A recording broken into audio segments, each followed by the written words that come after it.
Hi, I'm Hal Linden, and you're watching Life Minute.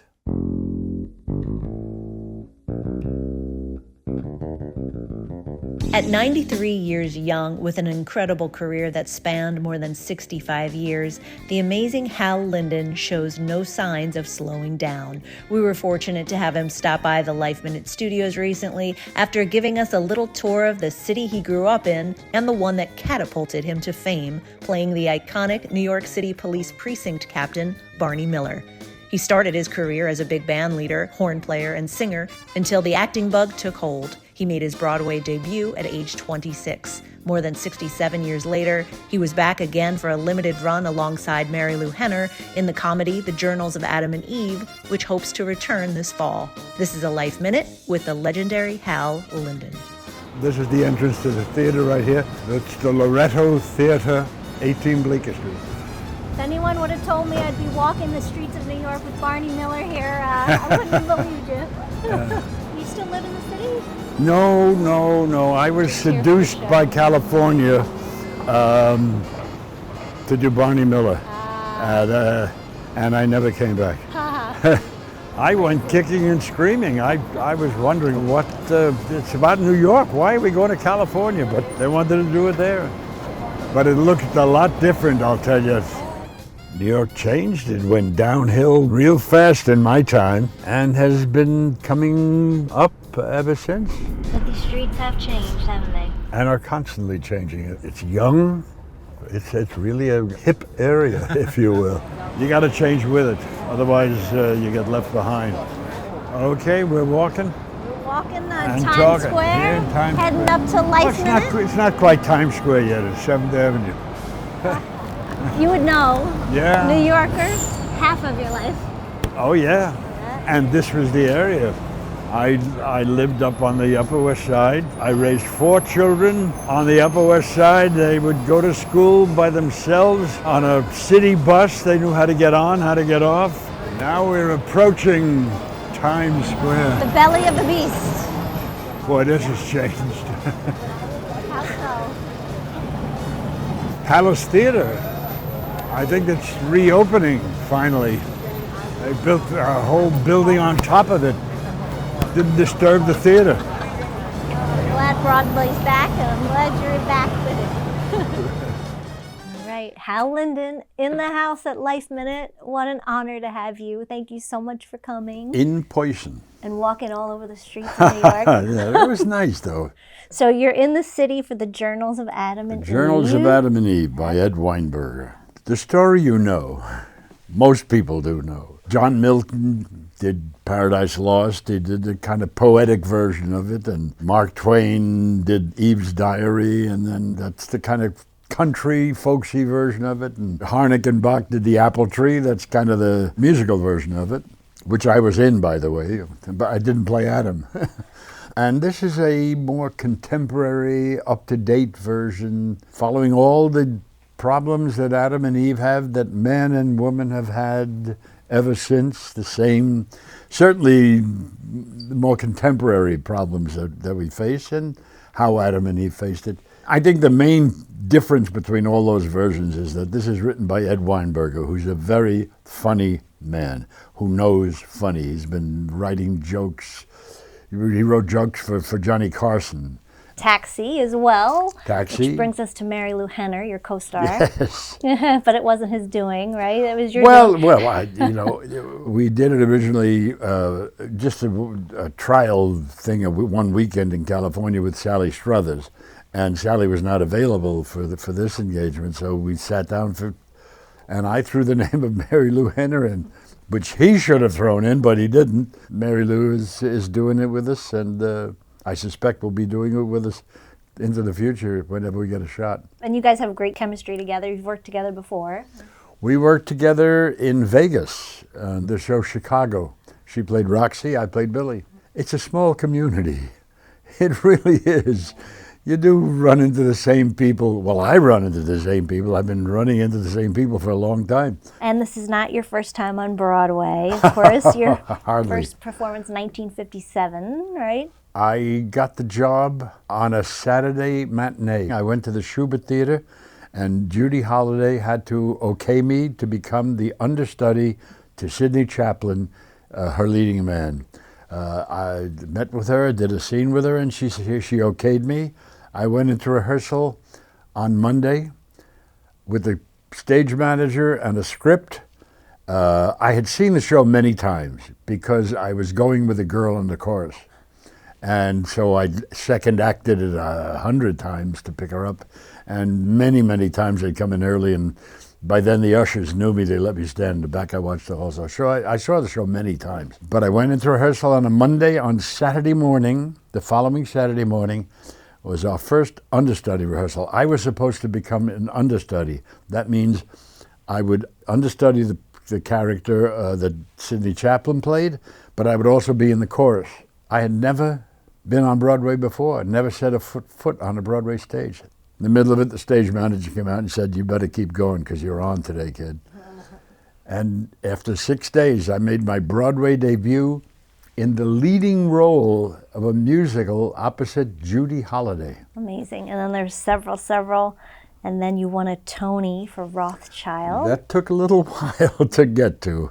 Unfortunately, I developed the reputation of being such a good standby that for a decade, I stood by for everybody, because they would hire us, a television star or a movie star, and then they say, "Oh, get Hal Linden to cover him." And then so I made a living that way. I raised 4 kids on the Upper West Side of Manhattan, doing that and doing everything else you could do in show business. I did backers auditions, I did jingles, I did voiceovers, I did demonstration records, everything you can do to make a living. And it kept me going until 57. Then the Tony Award was 71. So that's, I put my time in.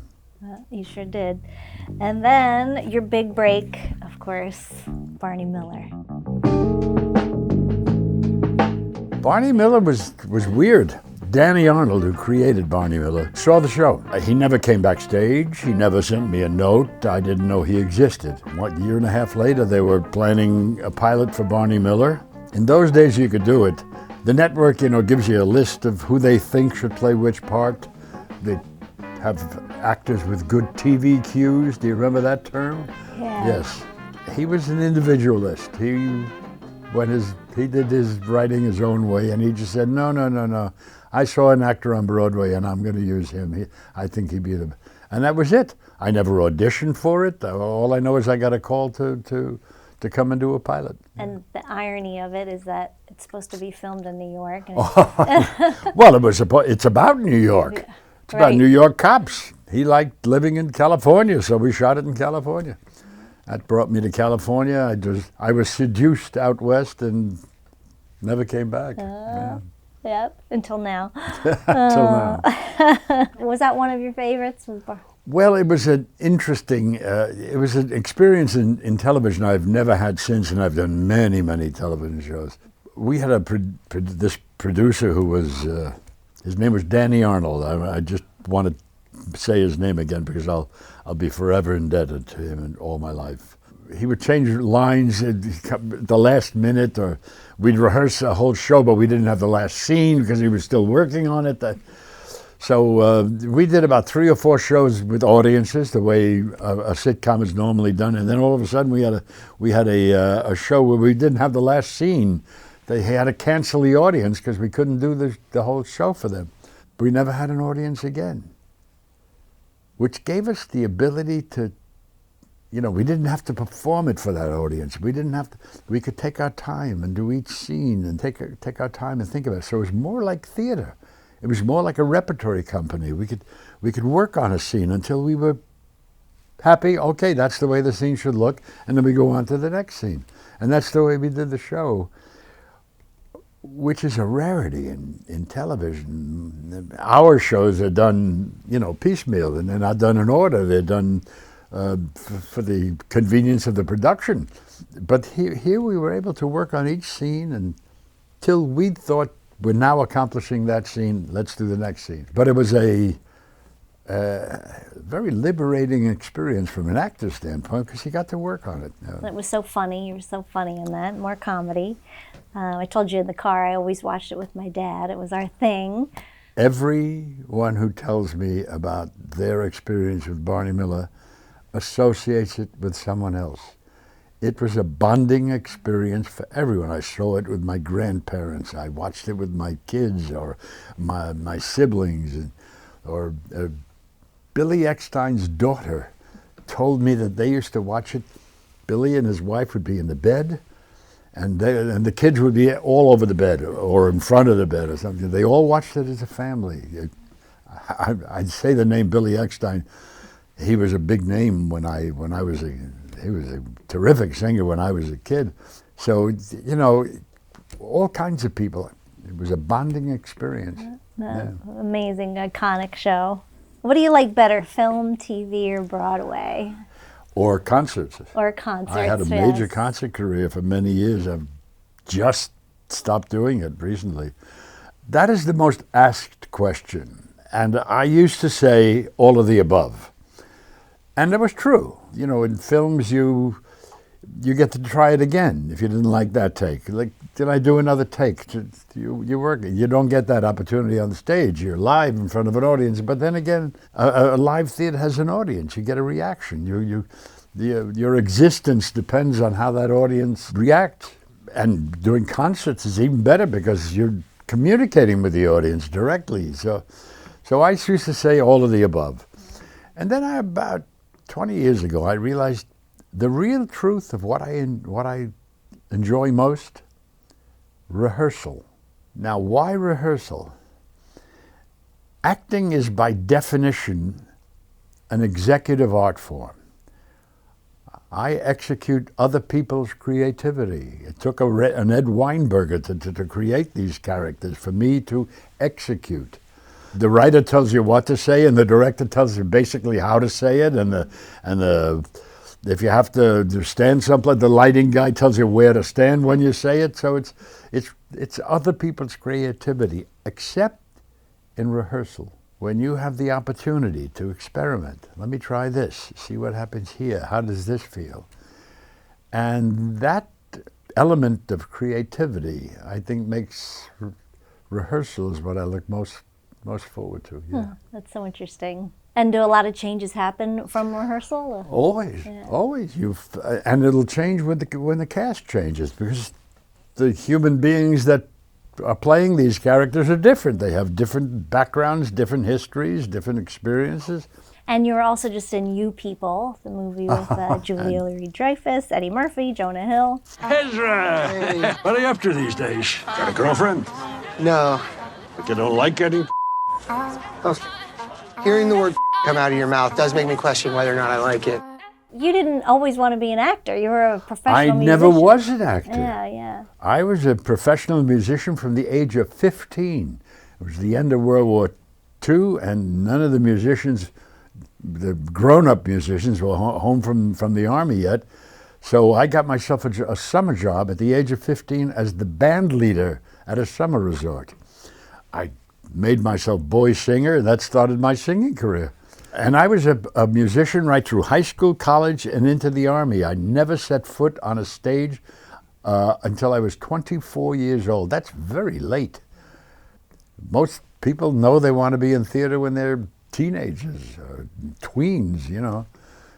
But I kind of tripped into the theater. But once I got into it, I never left. I put the horn away, actually. I wouldn't answer the phone when it came to job offers as a musician, because I just didn't want to get distracted from concentrating on the theater. And I really got caught up in theater.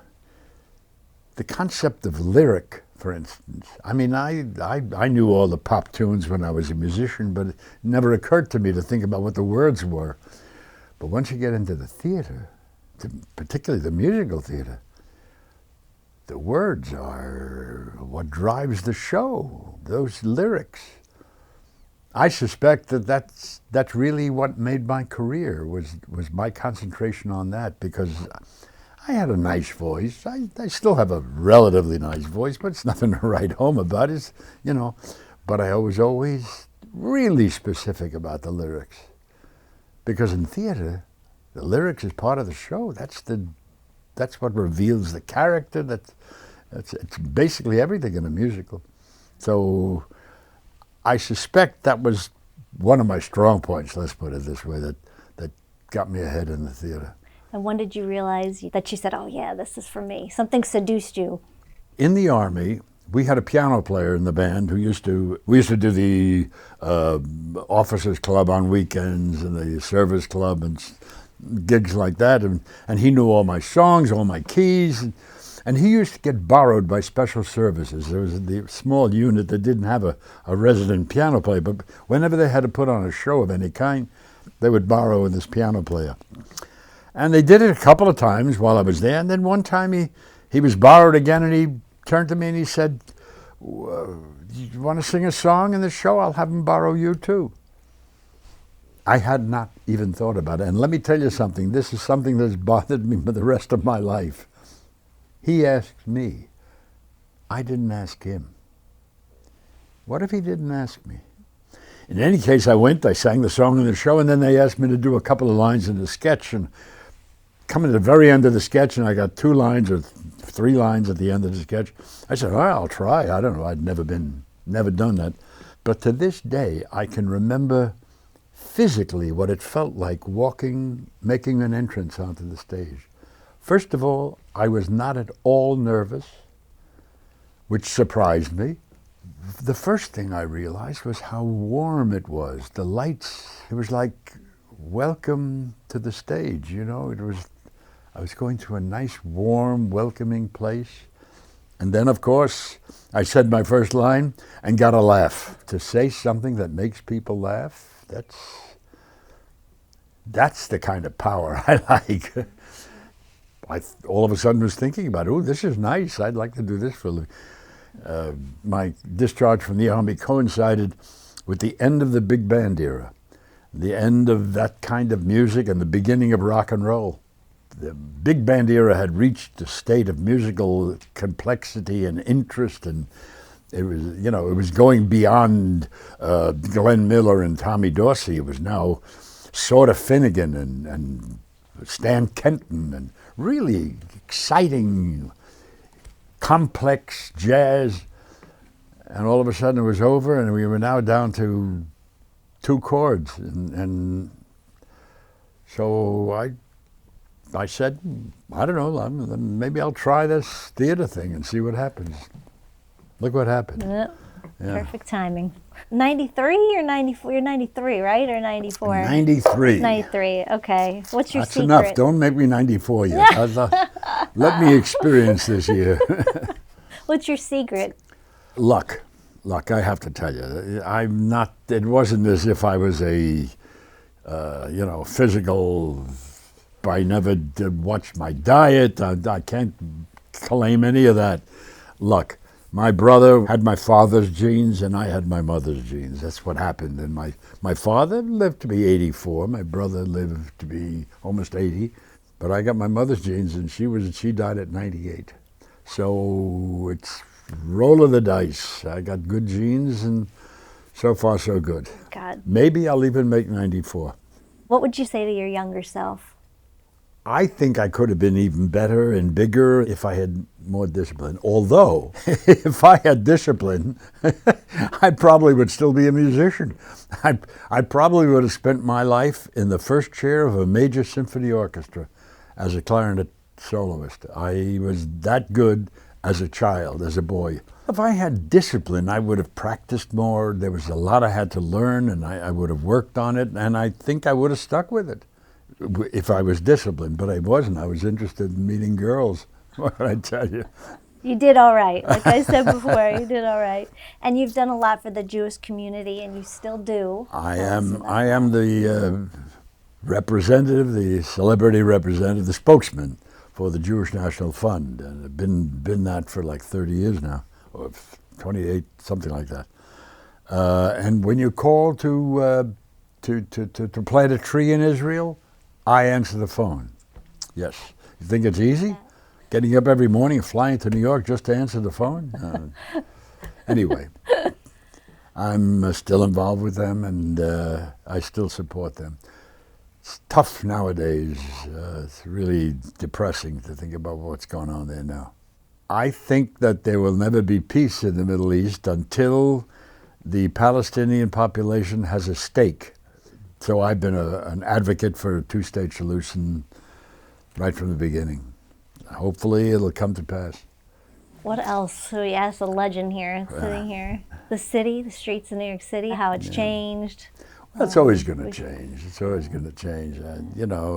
I do remember a lot. And I do remember walking through Times Square and trying to avoid time, particularly on New Year's Eve. We would never go anywhere near Times Square. We'd rush off and take the bus on 8th Avenue up Broadway.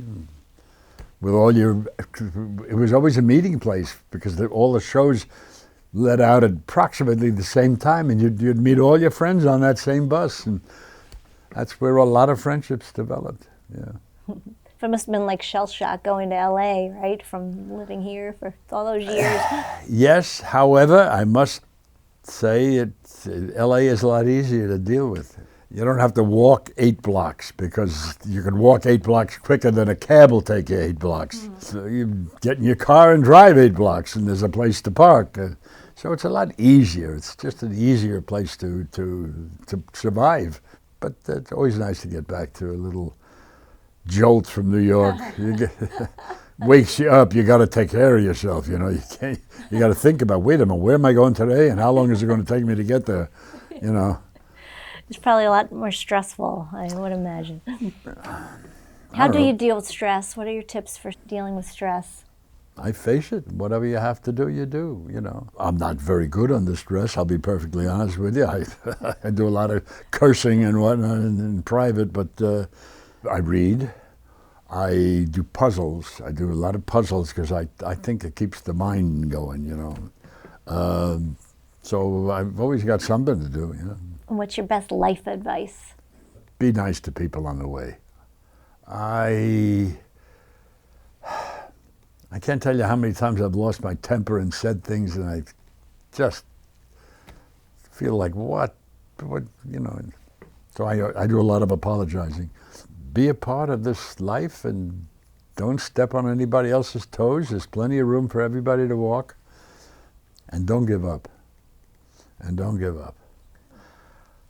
I will tell you my speech when I won my Tony Award, because that was 15 years on Broadway. 15 years really plugging and working and not giving up. And that was the essence of my speech, that I dedicated the award actually to all the understudies because I'd been a standby for so long. And I said to the understudies, keep the faith. It can happen. Just keep working. And maybe it'll happen for you too. Beautiful. Thank you so much, Hal. Pleasure. It's been an honor and a pleasure to spend the afternoon with you. Thank you so much. Thank you. I appreciate it. To hear more of this interview, visit our podcast, LifeMinute TV, on iTunes and all streaming podcast platforms.